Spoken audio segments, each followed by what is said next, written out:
We're here in the warehouse of the Riverbend Food Bank, where that big number was just revealed moments ago. Jason Van Dyke is here in this building behind me, the Rock Island County Jail, 3 hours west of Chicago. Local 4 News arrived first on the scene this afternoon, about 4:30, where we found police canvassing the neighborhood. It is cold out here in Davenport. You can probably see I've been out here for 2 hours now.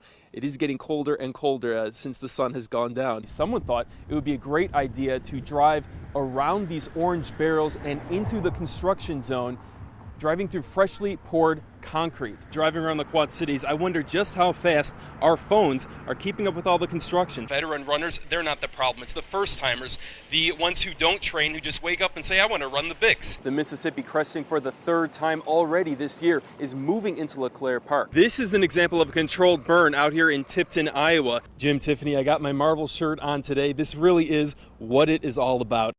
Rock Island County Sheriff Jerry Bustos confirmed that Jason Van Dyke is here in this building behind me, the Rock Island County Jail, 3 hours west of Chicago. Now, the decision to move Van Dyke here was made because of his high-profile case, not because of any safety concern or threat against him. That, according to the Cook County Sheriff's Office.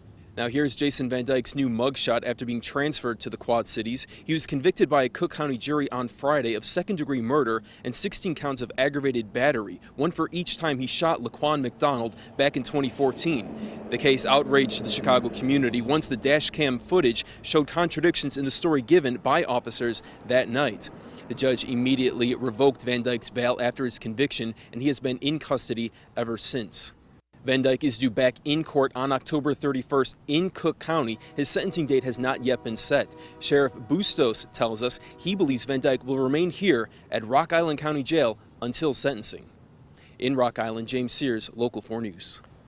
When the car hit, it sounded like a tire blew, and it sounded like they got reared end. We didn't know it was people at first. Holly Cunningham is one of many employees at the Quad City Inn who are shaken up after 2 pedestrians were hit by a car and killed last night at nearby Brady Street and Veterans Memorial Parkway. It's not worth crossing 6 lanes of traffic. I mean, there's literally a light right there. It would be much easier and much safer if you just cross there. You know, I mean, it's less than a block from where you see a lot of these people crossing Brady. The 2 men were trying to cross this dangerous 6-lane intersection when they were hit. Workers in the area say it's not the first time this has happened, and it'll keep happening unless people take safety more seriously. The manager of the Quad City Inn did not want to appear on camera. She tells us this incident hit too close to home. Last month my dad hit the car so we have to, city has to do something because nighttime it's too dark over there, So city has to put some lights over there. That's I have to tell you, because people, this is a 5th one. She and her employees are calling on the city to take action to make sure people are safe when crossing the street. But those we spoke with feel the problem won't ever be fixed. You have to watch the lights down there on 59th, then you got to watch the lights up here on Veteran. And if they're both not red, you might as well kiss your butt goodbye. In Davenport, James Sears, Local 4 News.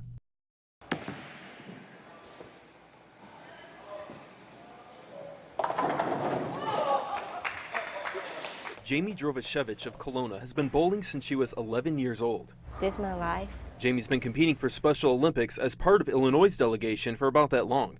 She's won many trophies and even gold medals.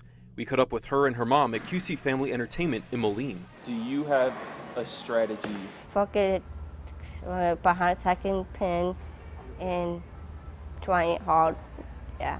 She just naturally picked it up and just at a very young age became a very good bowler. And I don't understand how, but she just did it. I'm good. This is Jamie's first bowling ball. She got it 12 years ago from her brother-in-law, and it cemented her love of the sport. Shane Kern has been her coach for a couple years now. Jamie calls him one of her best friends. He even enrolls with her in tournaments. How do you get yourself ready?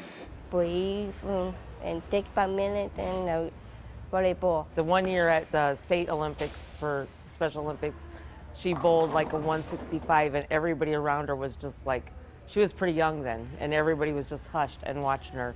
And we walked out and you could hear people talking about her, and the one guy said, that little girl's like a professional.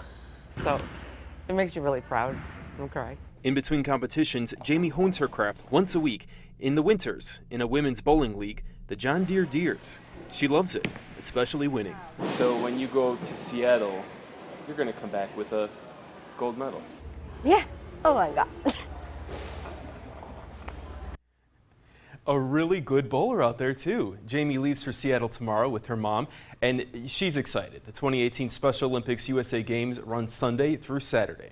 In the studio, James Sears, Local 4 News.